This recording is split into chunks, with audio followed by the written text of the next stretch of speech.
है, चला बैठ मेरी गाड़ी में, तुझे जन्नत की सैर कराता हूँ। कसम चाहे तुम्हें यार है मेरी जान टोटा भाई है भी तो मॉडल। कहाँ मैडम लव होगा क्या? बॉम्ब है यार, तीखी मिठाई भाई, ऊपर से नीचे तक आग लगा दी। मेरी बिल्लो रानी, क्या गरम मसाला है यार। चट्टी जवानी, क्या फिगर है जानेमान? 36, 24, 36।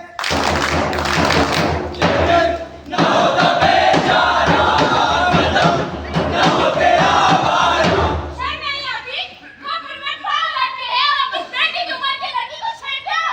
अरे बड़ी बिटिया, भाई उम्र में क्या रखा है? अभी तो मैं जवान हूँ। घर में माँ बहन नहीं है क्या? घर में माँ भी है और दो बहनें भी हैं, लेकिन भाइयों अपने घर की माँ बहनों को कोई छेड़ता है क्या? आज तो हम इसे हद होती है बदतमीजी की। It's too much. मैडम आप तो बुराई मान गई, भाई गरम मसाला ही तो कहा है। और ओ भी दो। अब परेशान किया तो पुलिस को कॉल कर दूंगी। मैडम हमने कौन सा अपराध कर दिया? आप हो ही इतनी खूबसूरत, क्यों भैया मैडम है भी तो शक्ल कर। अरे नावे मसाई लड़ने। रे मैडम आवे तो से, पर तने देख के चली जावे। शक्ल से तो तुम पढ़े लिखे हो। फिर ये चीज़ों में क्यों? ओ मैडम, हम पढ़े लिखों के दिल क्या पत्थर के होते हैं। Behave yourself, you bastard. बात तेरी। भाई मैडम ने तो अंग्रेजी की टांग ही तोड़ दी। Madam, I love you too जी। सड़क हो या ऑफिस, बस हो या मेट्रो, कोई स्कूल की बच्ची हो या फिर कोई औरत, हर किसी को ऐसी स्थितियों का सामना करना पड़ता है। अब्यूज करने वाले कहीं अलग से नहीं आते हैं, वो कोई प्रोफेशनल क्रिमिनल्स नहीं होते हैं, वो होते हैं हमारे और आप जैसे लोग। हमारे घरों से लेकर ऑफिसेस तक, मायके से लेकर ससुराल तक, स्कूल से लेकर कॉलेज तक, हर जगह औरतों को ऐसी हिंसा का शिकार होना पड़ता है, जिसका सबसे बड़ा माध्यम होता है उसका शरीर, जिसे टॉर्चर करके आदमी अपनी मर्दानगी साबित करने की कोशिश करता है। क्या लड़कियों को पैदा होने से पहले मार देना क्राइम अगेंस्ट विमेन नहीं है? लड़कियों के खिलाफ इससे बड़ा अपराध और क्या हो सकता है कि उसे पैदा ही ना होने दिया जाए। तेरे पेट में जो बच्चा है वो लड़की है, वो अभिशाप है। तेरे पेट में जो बच्चा है वो लड़की है, वो अभिशाप है। तेरे पेट में जो बच्चा है वो लड़की है, वो अभिशाप है। मैंने तुमसे कितनी बार कहा है, मुझे और मेरे परिवार को ये बच्ची नहीं चाहिए। तू आज हॉस्पिटल जाओ और अपना अबॉर्शन करा दिया। नहीं, मैं अपनी बच्ची को नहीं मारूंगी। तू अपनी बच्ची को नहीं करवाएगी, तू अपने पति की बात नहीं मानेगी, ठीक है? आज इसे मैं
पहले ही मार दिया जाता हो। ऐसा समाज जहां लड़कियों के साथ कदम कदम पर भेदभाव किया जाता हो, स्कूल में, ऑफिस में, मायके में, ससुराल में। ऐसा समाज जहां लड़कियों को दहेज के नाम पर डराया जाता हो, उन्हें जिंदा जलाया जाता हो। ऐसा समाज जहां लड़कियों के साथ खुलेआम छेड़खानी की जाती हो।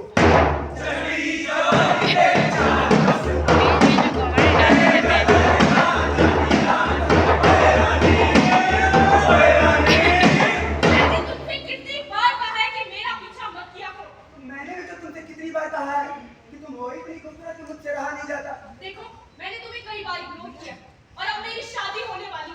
अगर तुमने अब मुझे परेशान किया तो मैं अपने पेरेंट्स से तुम्हारी कंप्लेंट कर दूंगी। इतनी छोटी सी बात के लिए मम्मी पापा के पास जाने की क्या जरूरत है? तुम्हारी शादी होने वाली है ना? ठीक है, मैं तुम्हारा परमानेंट मेकअप कर देता हूँ, तुम्हें और भी खूबसूरत बना देता हूँ।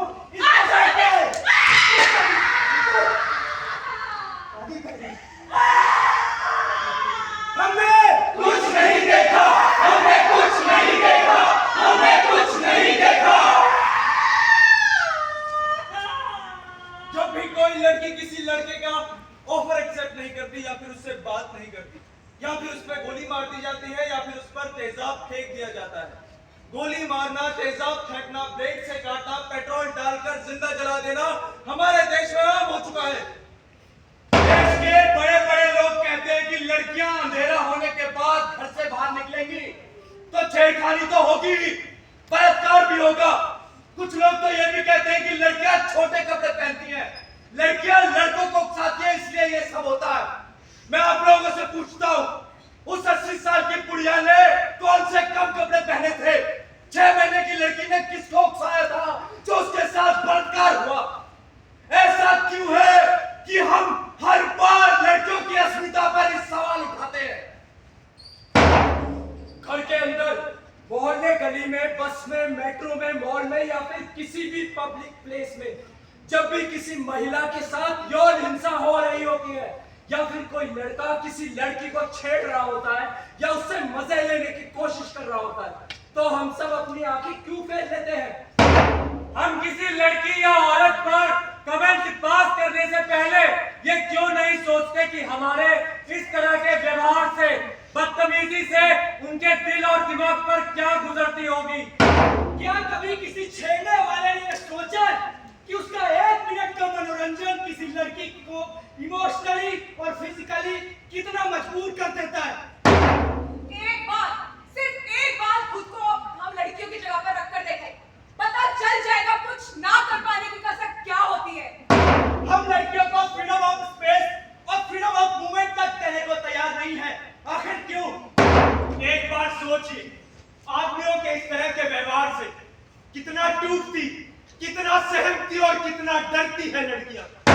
दिल है छोटा सा, छोटी सी आशा, मस्ती भरे मन की भोली सी आशा, चांद तारों को छूने की आशा, आसमानों में उड़ने की आशा। दिल है छोटा सा, छोटी सी आशा, मस्ती भरे मन की भोली सी आशा।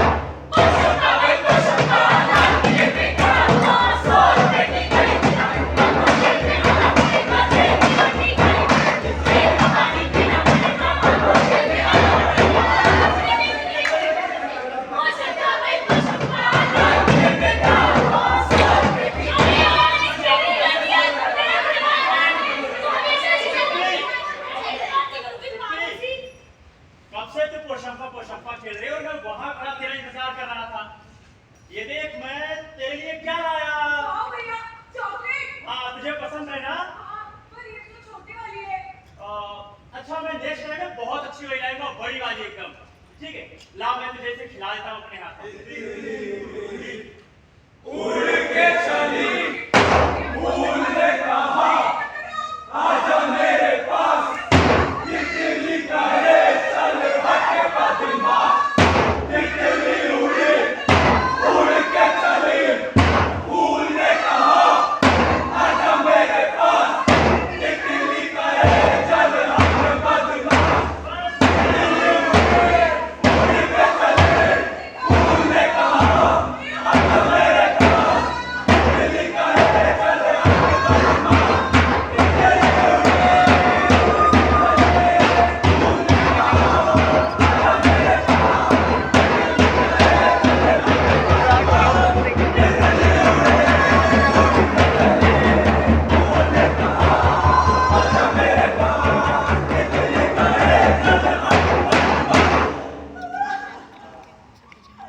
बढ़िया हो गया।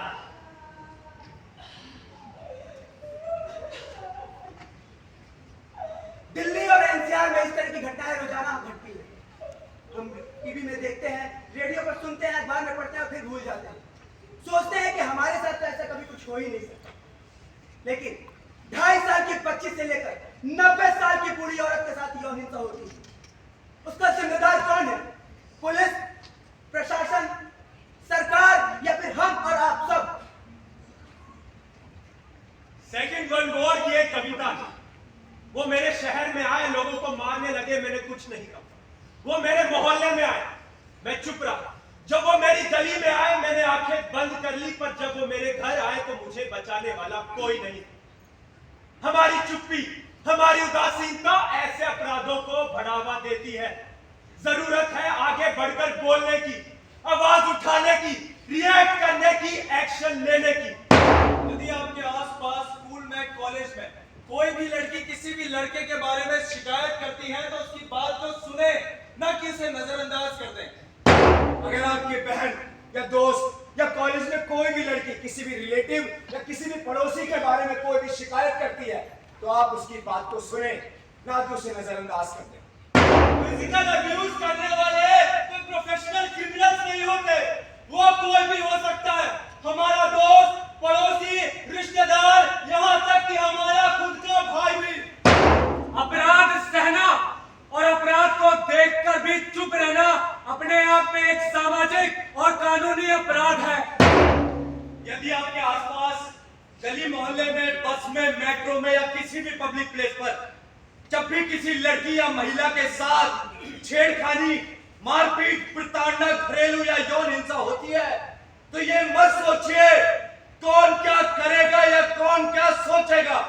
खुद आगे बढ़िए और एक्शन लीजिए। पुलिस और स्थानीय लोगों का साथ लेकर उनके मामले में दखल दीजिए। समाज के बंद दरवाजों पर एक दस्तक दें। हम लड़कियों को बहुत कुछ सिखाते हैं। दुपट्टा ऐसे ओढ़ो, ऐसे लोगों से बात करो, ऐसे लोगों से दोस्ती मत करो, अंधेरा होने के बाद घर से बाहर मत जाना, अगर जाना पड़े तो अपने भाई को साथ लेकर जाना, ये कर वो कर, ऐसे उठ ऐसे बैठ। हम अपने घरों में लड़कों को क्यों नहीं समझाते, क्यों नहीं सिखाते कि समाज में लड़कियों को इज्जत, बराबरी, सम्मान और आजादी कैसे दी जाती है? इसकी शुरुआत हमें खुद से करनी होगी। बेटी बचाओ, बेटी पढ़ाओ जैसे नारों से ज्यादा जरूरी है बेटों को समझाओ। बेटे समझ गए तो बेटियां पढ़ भी जाएंगी और पढ़ लिख कर अपने माँ बाप का सहारा भी बनेंगी। 1947 में हम सबको संविधान ने बराबर का हक दिया था। तो हम मर्द कौन होते हैं औरतों की आजादी को नियंत्रित करने वाले? शुरुआत हमें खुद से करनी होगी। अपनी आंखें और कान खुले रखिए और समाज में छिपे ऐसे सफेद पोश भेड़ियों से सावधान रहिए। एक बात याद रखिए, अगर किसी भी लड़की के साथ ऐसा कुछ भी होता है तो उसकी जिम्मेदार वो लड़की नहीं होती, जिम्मेदार होते हैं हम और आप सब, जो सब कुछ देखकर भी अपनी आंखें और कान सिर्फ इसलिए बंद कर लेते हैं कि कहीं हमें कोर्ट कचहरी या पुलिस स्टेशन के चक्कर ना काटने पड़ जाए। नतीजा, सबूतों के अभाव में अपराधी साफ साफ बच निकलता है और इसी से हौसला